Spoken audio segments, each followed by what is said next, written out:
is the issue of deepfakes and how technology systems such as AI systems can then create fake contents about individuals as celebrities.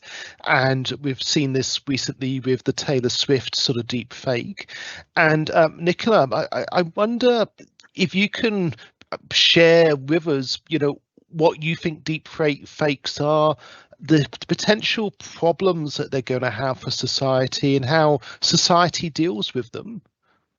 Yeah, great. So deepfakes refers to the creation and/or sharing of fake photos or videos using artificial intelligence to depict a person doing or saying something that they haven't said or done.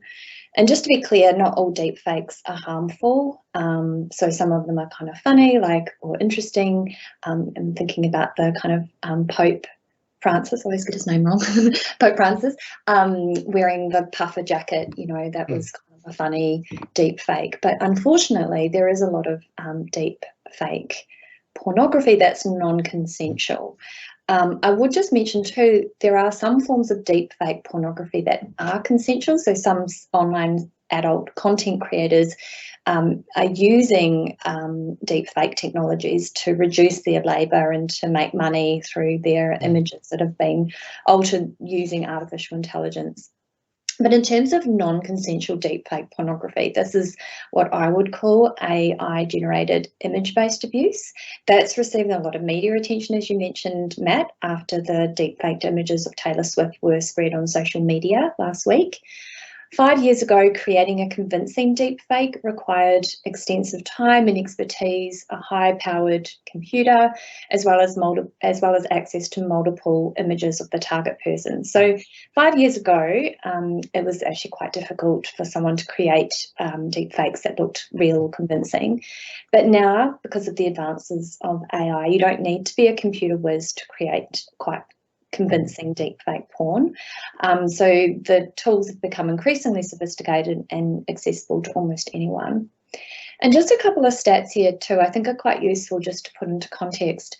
An AI firm called AI Sensitivity back in 2019, I think it was, said that 96% of all deepfakes on the internet were non-consensual fake pornographic videos of women, mostly but not exclusively well-known women, including actors and musicians.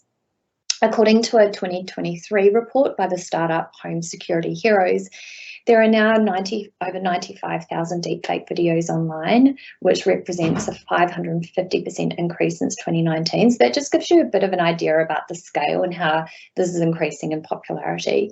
And that company says that deepfake pornography makes up 98% of all deepfake videos online. We conducted a survey on image-based abuse more broadly in 10 different countries. But I think it's also interesting just to kind of reflect on victimisation, perpetration, and this is kind of the first survey to generate any findings about victimisation and perpetration in relation to deepfake pornography. And we haven't yet published the results. We've got the paper accepted, so it should be coming out soon.